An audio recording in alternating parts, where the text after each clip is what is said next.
I guess we are going to do it for the introduction and for the talk exactly as the people sit here in the mosque.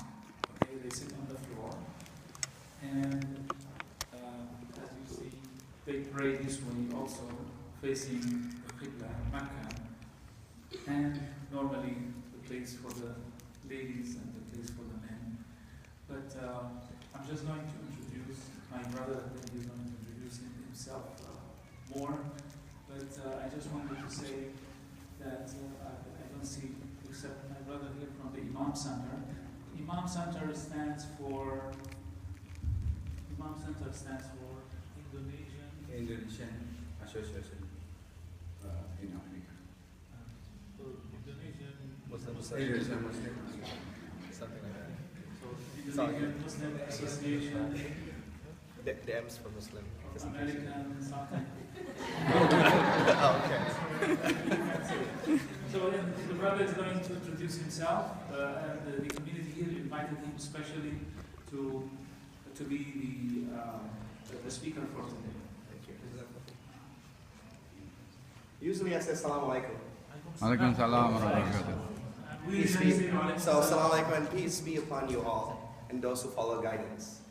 My name is Yunus Khair-Rismond. I am from Houston, Texas. I'm a cowboy. I have a ranch home, and I've been working here in DC for about 6 months. I'm Asian in nature, so people look at me. I'm Chinese, Filipino, could be a lot of things. What I literally love the fact that I exist breaks stereotypes very quickly and the prejudice that happens. When I dress like this, or when I dress like my cowboys hat, or either way, it's very interesting. So with that said, I was supposed to give a talk for khutbah alone and then move on. The panelists is conversing. I wasn't prepared for this, so I will beseech the word of Moses when he spoke to God, to Allah, when he was sent to the Pharaoh. He said, Rabbi israh li sadri wa yassir li amri wa hlul uqdatan min lisani yafqahu qawli. Oh my Lord, expand my heart. Expand my heart and make easy of my affair, and untie the knots in my tongue so that people can understand what I say. So, because at the end of the day, a person can talk and talk and talk, and then he just go one ear to the next and move on, right? The idea of a conversation is to reach someone's heart, to reach yours. If you have something to say, to another brothers, you talk to the other brothers or to the sisters. Because once the hearts are bridged and connected, we can find mercy in one another and we can move forward. So, what would you like to make this conversation about? So this is An introduction of Islam. the basics The basics of the tenets of Islam. Okay. So, I like to do a little bit different. I'll do that. But every time that you are bored, raise your hand and I'll contemporize it for you. Because I grew up here in the States. We'll make it fun. Right? Just like it seems very confusing. I can use the parallels that seems to work better. Okay? We'll start. Islam is words that have really a lot of many meanings. It could be submissions, it could be peace, it could be acceptance, it could be aslama, yaslimu, is submissions, subservience, it could be peaceful. What is that? Like, how do you correlate all of that? Here's an analogy. What is your heart desire the most? Just think it to yourself. Or you want to raise your hand, you can. Whatever the heart is desired the most, you will work so hard to get that. You want the love of that thing or that person or you want to get that. You hustle and you grind just to do all of that. And then sometimes you're afraid that you're gonna lose that, whatever that might be. So the fear and hope is in there, right? So when your heart's attached to that, yaslimu ila shay, and you become subservient. You become a slave to that thing, whatever that might be. Could be your money, could be a car, could be a girl, could be a boy, could be anybody. Could be anything, could be statue, could be fame, could be anything. So Islam is a sense of subservience to God. It is not enough to say that God is one. We also say that God is the one for me. That is the one that when there is a special spot in my heart that belongs to God alone and nothing else. Like as if if I have a really beautiful car and I just put an orange juice in it instead of gas, the cars will not work. Because I put something that doesn't belong in it. I put something that doesn't belong in it to my beautiful car. Even the orange juice in itself is not evil, it's good, but you're putting it in the wrong place. So this specifically there is a specific place in the heart that belongs to God alone. And that is the core of Islam. That's how it starts. A submission toward the God who is the most kind, the most merciful, the most loving, the creator of all, the Lord of the heavens and earth, and everything else in between. So from there, just like any building, there is pillars. Like this second floor cannot be made unless the first floor, the foundation is strong. You cannot build a house when you don't have a good pillar, a good strong support structure. You can't talk about an open door policy if there's no house, if there's no walls, right? So, just like anything else, faith is built upon something. And this faith in Islam is built upon 5. The first is the testimony that God alone is worthy to be worshipped, that He is the one, that He is one alone. You can call Him God, you can call Him in your language, whatever. In our language, you call it Tuhan. In Arabic, call it Allah. In different languages, you can call Him different names. But essentially, I am talking to the Creator whom our soul, all of us, belong to. The one that if He were to say, now, we're gone. So, that is who I'm talking about. The Creator, the Father, the Lord, the Cherisher, the Sustainers. So that's what I'm talking about. So it started with the testimony, acknowledging that He exists. Acknowledging that He exists. And that's the first and most fundamental part of the pillar. And then after that, we talk about the Prophet and how the pious people and from the predecessor of our time came through this world. It is almost unlikely if you were given a most amazing thing and then there was no guidance, there is no manual, there is no manuscripts, and there is no path to simply do what you gotta do. Can you imagine as a young child, I'll be sent by my parents because they're a bunch of cowboys too. They were just like, okay, I'll see you later. Like, what do you mean? Like, okay, you're in college now, bye. And I was like, hold on, what? And I was like, yeah, well, you know where to find us if you need us. I'll see you later. It's like, okay, what? I wish I knew this beforehand. It's like, yeah, well, you gotta learn sometimes. It's like, okay, so I'm in college now. So I was there for a bit. And then when my brothers come along, they was like, okay, yeah, when we go to college, we're gone. Like, and I have 6 of my brothers and sisters. It's like, okay. So they look at examples. Like, okay, yeah, as the oldest child, I've been pushed to the wall all the way through. Like, oh, there it is. Even though actually my parents didn't really ban me, it turned out that they're actually getting me a car, and I didn't know all of this at the time. I was just freaking out, like, what's happening? Like, what? Where am I at? So, but anyway, can you imagine that situation when God sent a human being to the earth? Adam and Eve are united, and then sent down to the earth. And then Abel and Cain and all the trials that happened, and Jonas and Joseph and Abraham and Moses and Noah, and all of the same actors that we all share common beliefs in. Can you imagine all of this? And then here you are, waking up like, what do I do with my life? If you know, like, where should I go? Why? If you never have an example of the pious people who went through trials, stronger, harder, smaller, but they all having issues. And then when you're able to see, like, oh, look at that. Here it is. Here's an example. Here's a manuscript. Here's a blueprint that I can follow. I can achieve to be as good as these human beings, as prophets, as saints, as messengers, as whoever they might be. So, the second testimony was to say that Muhammad is a messenger of God. Like as if it complete the whole chain.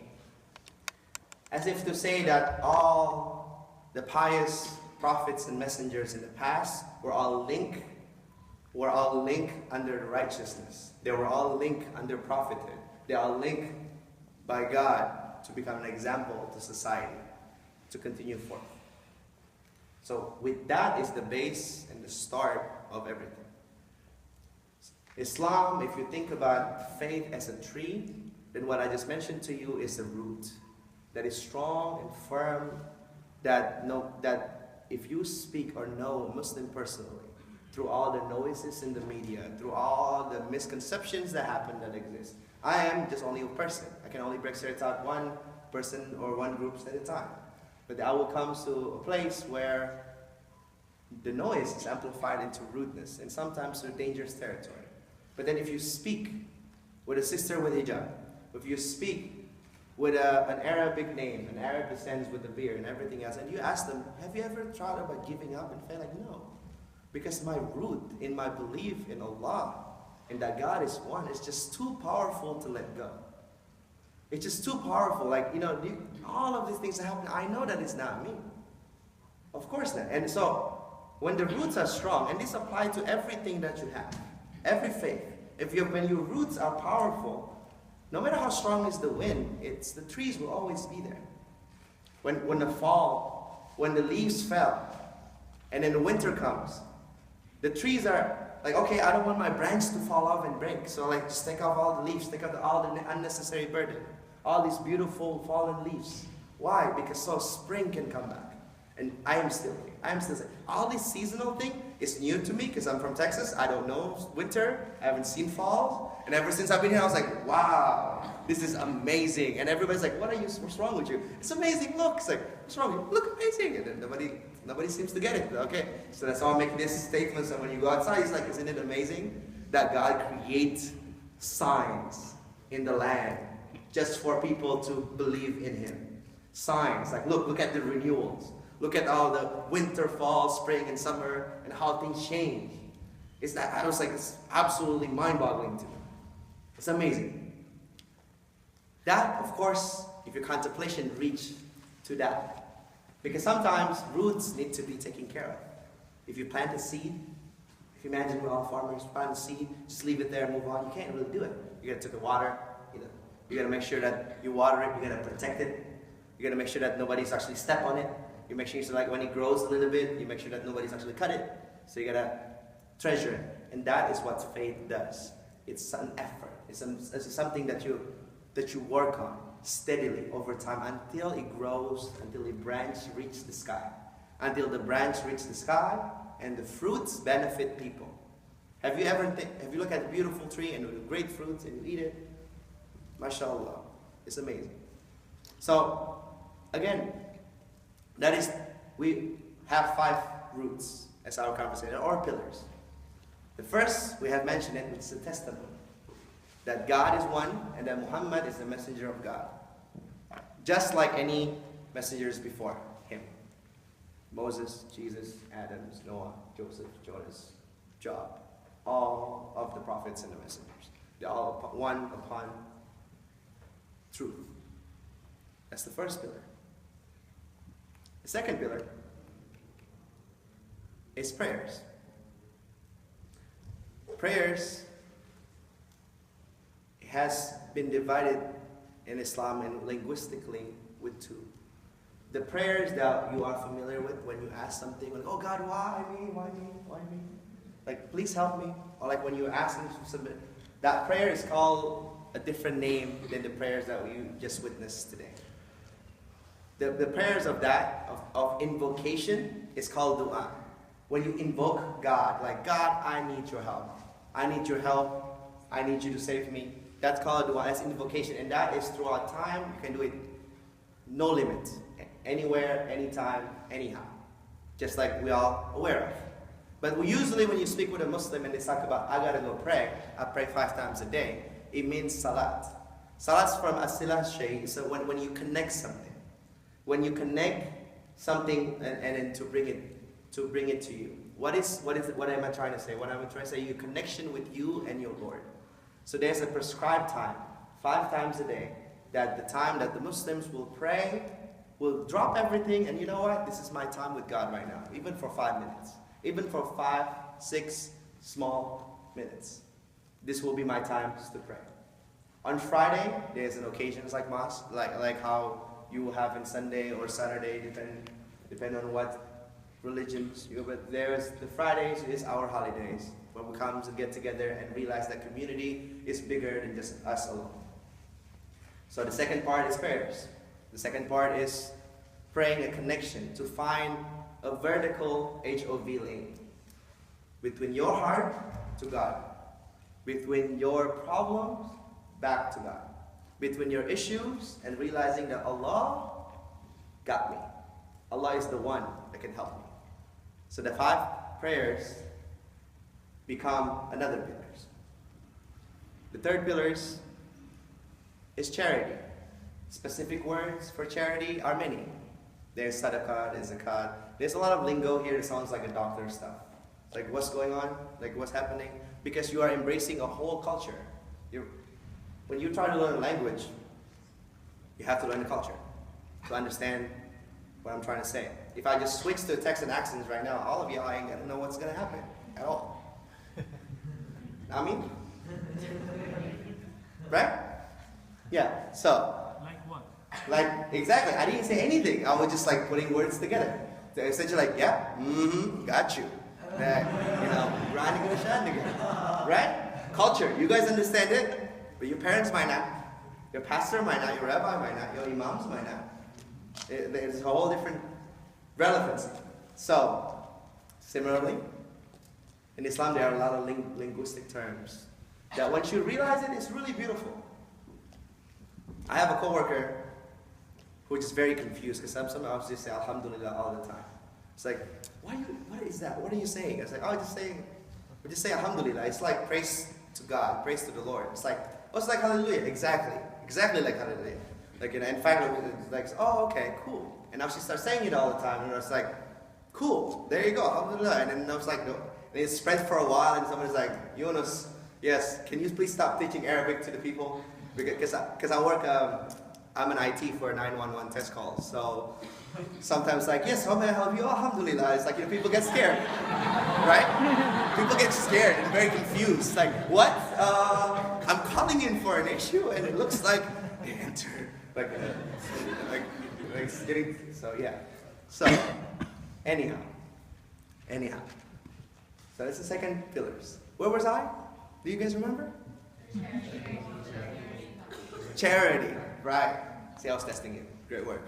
No, so, charity. Charity is, there's different wording for this too. Particularly, the one that we use as a pillar is called zakat, with a Z. Zakat. Like it looks really heavy, cool name. What it is, it's literally mean purification. When you purify your wealth. Because with Bernie Sanders and whole the whole shebangs of the whole fight last night with Hillary Clinton and everything else, you understand that there are some issues when it comes to money, right? Zakat solves all of that. Because what zakat does is an obligatory alms. When you have to give, when 0.5% of your wealth every certain year, a certain period, depends if you reach a certain level. Like imagine if Bill Gates were to give 0.5% of his wealth every year, and then other people's. Why? Because there's obligations to give, because the money is not yours, it's from God. Like the money was supposed to be given to benefit the people, to take from the rich of the community to the poor of the community so the poor can rise up, so the poor can stand up for themselves. It's like teaching someone to fish without a rod. But zakat is you're actually purifying the community, purifying your wealth, and purifying yourself from like greed, desire. And 0.5% is, if you calculate it, it's not that much. If you have $100, how much is 0.5%? 50 cents. 50 cents. So if you have $1,000, you're giving $5. Would you willing to give $5 if you have $1,000 away to someone who's really in need, that you know for sure, you test, you check? Of course. And the higher your money becomes, then the easier it becomes. You have 10,000, I can give 50, sure, yeah, no problem. Because you have $10,000 in the bank. Of course. It's hard in the beginning, but like if it creates a whole tax system that is fair. Because it's flat rate. But it's not, because that's not how this works. But if this were, a zakat has been implemented, it will work really great. Honestly, I didn't know what zakat was for the longest time. I thought it was just like charity, right? Yeah, we give money all the time. It's like, no. And then somebody explained it to me, like the whole details. Like, what? They could save lives. I didn't know about it. Took it for granted. This is what happened when you always fight with horses every day. So, but anyway, sorry, why am I keep going back? So the third one. So that's charity. in a form of purification. Purification of what? So, the fourth is Ramadan, which is a month long of fasting. See, a month long of fasting where you fasted for 30 days during the sun, when the sun is up. You don't eat, you don't drink, you don't curse, you don't do everything else that is bad, or even not that bad, because you want to fast from all of this and focus on God. Because this is the month that is blessing, that's blessed. This is the month of the books, and there are so many reasons behind a lot of these things. But I said, like, raise your hand if you got bored, right? You got bored so far? No? Yeah, right. Okay. Yeah, no, I'm still young, you guys. I know exactly. You're like, oh, okay, hurry up. Like, but anyway,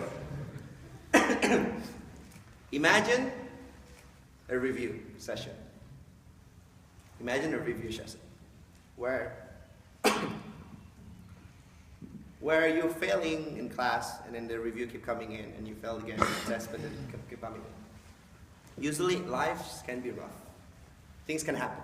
Like today, I was supposed to be here early, so I can get out early. So I don't have to have a long conversation. I can just like speak in the minbar one way and go. But I couldn't do it because the traffic was bad, things were working. I was like, oh no, things are horrible. Like I did everything I could done. I went to Baltimore first in the morning, back to Virginia for a call, back to DC, and I'm coming here. I left at 6 o'clock. I should be able to be here at 1. It's like, oh no, I didn't. I should have at 1:10, 1:15. Because you're responders, so we go around places. But and I was pretty sad, and then I was put that as my Snapchat, and somebody responded back, perhaps. Somebody responded, perhaps, perchance, like it sounds annoying, but like there's a perchance that your patience upon this trials is more beneficial than whatever you were trying to go forth. I was like, thanks, man. Can you speak like a normal dude? But I appreciate it. Like, but I appreciate it. That's really cool. Yeah, you're right. I'm gonna take this to heart. But can you just talk normal next time? Like, it's just us. It's like, indeed. I was like, yeah, okay, bye. So, anyway, you have those people, or if you don't, then you might be those people. Okay. So, life can judge you, can just destroy a lot of things that you thought you hold dear to. But we're never broken, really. We can mend things. We can do a lot of stuff. So, how do you do it, though? How do you find your compass? How do you go back to it? In Islam, it's amazing that we have created the 5 daily prayers has been established throughout the day so that you can return to what matters. When sun is rising, pray. Connection with God. When sun is up in the air, right on top of your head, pray. And then when the sun is setting, pray. Nighttime, before you go to sleep, pray. And then there's a few rulings around it, but imagine that. You're every day. Imagine you going to the river 5 times a day. Take a shower, come back out. You clean up your clothes. Every time you're busy, you get dirty, you get sand and dirt, and you go back and you clean 5 times a day. Your clothes will be super clean. You get one of those GQ models. It'll be just awesome. So, imagine that for your faith, for your heart. As a Muslim, we have that luxury, which we take for granted a lot of time. Because you don't see, not everyone praying 5 times a day. But this was designed to purify and to move us forward to the next day. Now, when people fail to do that, daily reminder was given weekly reminder. The weekly reminder like the Friday prayers. Because if you pray by yourself, you don't feel it. Have you ever get together with people with the same mentality and you're like, yo man, this what's up. This is amazing. Like you feel like you're on the cloud 9 because like the people, the brothers and sisters, like same mindset, we can do this. We can take on the world. We're the hungriest brother with something to prove at. What? You're there. You're ready. Right? You're ready. So imagine a community of different age and groups and backgrounds and get together and having the same mindset. Like, you know what? Now it's time to pray to God. Like a really great mass, like a really great Sabbath, like a really great Jummah. Weekly reminders. All of us have weekly reminders. When a community get together, one another, one families to the next know each other, where you probably find your future, whatever, and everything else in between. Isn't that amazing? That's what this Friday was. This was this Friday was. It was a recharge moment. Like, go back. You got this. Come back. You're not alone. So back to my fourth pillar, Ramadan, which is a whole month long. It seems like tedious, right? Fasting, sunset, sunrise. Oh my God. Sounds like you can't do all of this. You can't even drink. You can't even, I can't even curse. What? I can't even do anything. So that is a yearly reminder. Every year we know exactly when the month is coming. Kind of. Kind of. And when you do, it's like, hey, here it is. This is time for me to become the best version of myself. And then boom, skyrocket it as far as we can. Because that is our yearly reminders. The fourth pillar. What was it again? What was the first? Okay. Well, the Muslims are cheating. Because you already know. Anyone else want to volunteer? What's the first? Yes. The testimony? What do you say? Someone said it? Okay. The testimony of faith. Right? What's the second? Alright, you guys. What was the third one? Right? I know zakat, this is a Muslim girl. Just like, zakat, I got this. Okay, her buying it. Okay. What's the fourth? Fasting, Ramadan, right. So then the fifth is Hajj. Well, you pilgrimage when you go to Hajj, and you go to the Holy Land, and you go visited places that prophets before has been, and doing things, rituals specifically, that has been done, following the footstep of the righteous. And this is your lifetime achievement award. This is your lifetime reminder. Like, if all of this wasn't enough, what Ramadan wasn't enough, prayer wasn't enough, Friday Jummah was not enough, then they give you Hajj.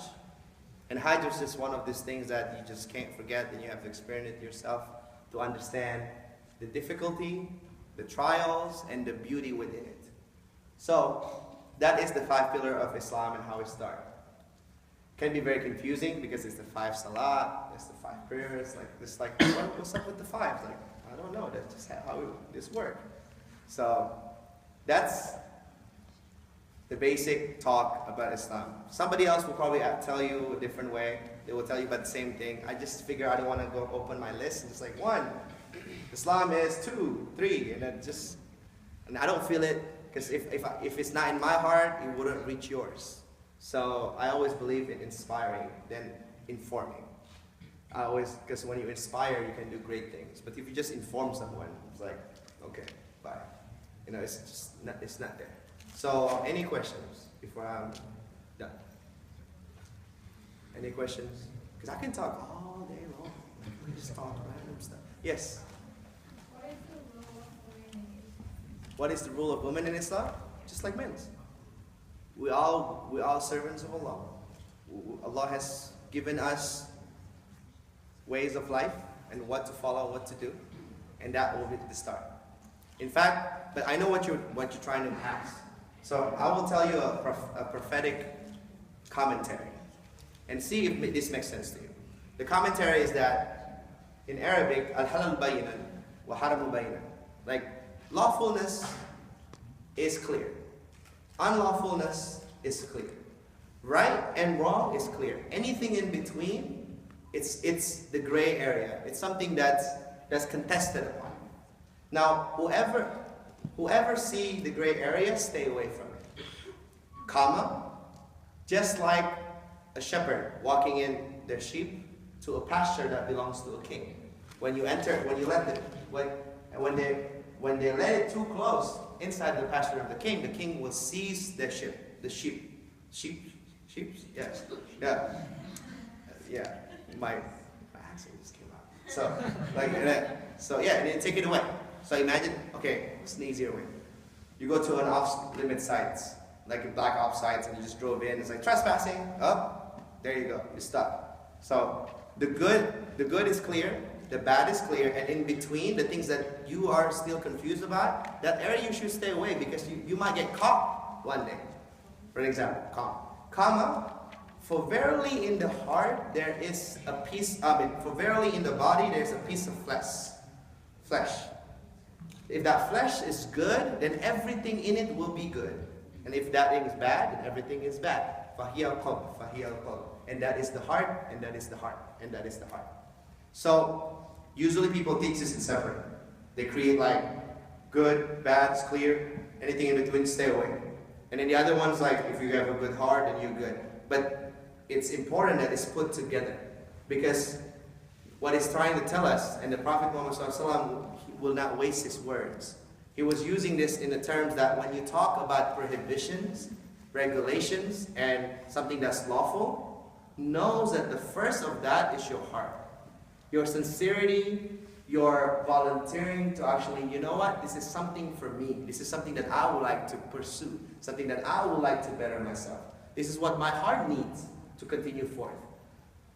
Because you can know the rules and the law and regulations, but you might not follow it to the T. It's like, oh, I love it. Like, I love to get pulled over, officer, anytime. Like, no, that doesn't happen. But when it comes to, when it comes to the doctor, for example, coming through and say like, okay, eat healthy, or you might have, some complication, diabetes and things like that. You don't say like, okay, I'm good, I'm just gonna eat whatever I want, and then screw that doctor. Show him. Like, no, that wasn't for the doctor, that was for you. Right? Because the doctor understands that your situation, you have an issue, physical issue. So spiritually, the Creator who creates us knows what we need. So He was giving us these prescriptions of life. If we choose not to use it or to follow it, that's our call. But the fact that it exists is not a sign of an oppression. It's actually a sign of mercy. Because when realizing like, oh, there it is. It's actually for my heart. It's actually good for my body. It's good for my soul. Good. We can go to details and then we can contest them in one by one. But the problem is that the conversation is for everything else, especially about Islam in general, has always been diluted to just the branches that fell off in the street. If we talk about faith, Islam as a tree, like imagine hurricane come in and then the branch is right there, right in the middle of the highway, 495. And you try to drive around, they're like, oh my God, Islam again. Like the trees, falling in the trees, all their fault, all the trees are bad. I was like, no, they give you oxygen. In fact, look at all the trees around you. Like the conversation is always talking about branches, it doesn't even belong to the same tree. And that's why conversation can be very, very tough. Because you have to explain like, look, just give me a second. This is what's happening. And then you have social medias and things of that nature. He's gone into, so we have all this interfaith because like, look, we're fine, we're good. But then when the other trees fell off in the other side of the world, we don't blame it completely on that particular tree. This is just an example. So, but if you have a question, if you have more details to follow up, inquiries, questions, suggestions, or even, yes? Yes. Do you think that Islam treats women and men equally? Yes. My experience, yeah, because I have 3 brothers and 3 sisters, and my parents just kicked them all out. Like, I'm sorry, I know that's not what you meant. Please elaborate. Is there a particular reason that you asked that question? Yeah, so I see that at church you're separated. Right. And women definitely have like a smaller part. Right. Why? Good question. Sometimes I fight that every day. But, okay, so culturally, there's a problem with a lot of men who are singles. There's a lot of people, culturally, it's not Islamically, because this doesn't exist in the time of the Prophet. In the time of the Prophet, when the golden age of Islam, barriers is not there. The women will be in a separate corner, and the men will be separate simply because it's natural separation between the shyness of that era. But over time, when you are sexually repressed, when you have issues, when youth cannot have a conversation with genders simply because like, oh, you can't talk to them because then you have to marry them. Oh no, right away. Like this, and things just get weirder and weirder the further you are in the continent, whatever it might be. In Indonesia, for example, that doesn't exist. Indonesian men and Indonesian women, who are the biggest Muslim population in the country, in the world, we talk to one another. We talk and have conversation. We deal with our issues. We yell. We argue. So we fight, and just keep fighting, and like so. But when we live in the States and all this culture mixed in, there's cultures from different countries, different states, different beliefs. When they create these impositions, like in Saudi Arabia, if you read, if in Pakistan, if you read, or sometimes maybe everywhere, and then you assume that, oh, that's Islam. But sometimes you have to look deeper, because my hat is different hats. I'm a 911 test callers, I'm a Houston's, I'm Muslims, I'm Indonesians, I'm so many things. I'm not one-dimensional cartoon. I'm not one when I'm always angry all the time, or always sad all the time. So when you see an issue, you notice that sometimes it's culture, not always. What you were saying is this? So, like, the issue is the men, they just basically see women as an object?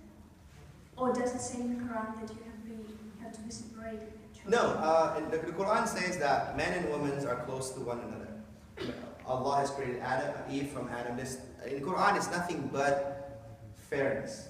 Like everybody have their set of regulation. Allah created everything, the suns and the moon. The comparisons of which one is better, the suns or the moon? They both are needed in the earth, right? So human men and women are both needed, and then they all have different orbit. They have their own needs. They have different beauty and different light. So that exists. An example would that when Joseph dreamed about the moon, the sun, and the moon and the stars, and he spoke to Jacob. It's like, Ya Abadi, oh my father, I have seen the sun and the moon and the star bow down to me. And then like, what does that mean? It's like, and then eventually years later when he became the king of Egypt and he freed the slaves and everything else, and his father and his mother and his 12 brothers came down and bowed down to him as he's a king and said, look, oh, this is the dream that I had when I was young. That here's my sun, here's my moon, and here's my stars. Bro, it's like, so the comparisons of men and women in the Quran is compared as the sun and the moon. It's beautiful, deep, powerful thing. The problem is we're human beings and we fail to make that the top of our, yeah, go ahead. It's just the same topic, and you said they're equal, right? Okay. So I asked him this before, and it says that للذكر مثل حظ الأنثيين. Aywa. So that means that he gets double what a woman gets. That specifically is context for inheritance. It's not for everything. But it's just not, like, why? I mean, if both of them work hard, if both Sure. of them are raising their kids together, then why does he get to have double? Sure. To answer that, I'm not dodging. Imagine this. I have my daughters walking around, and I'm just running, chasing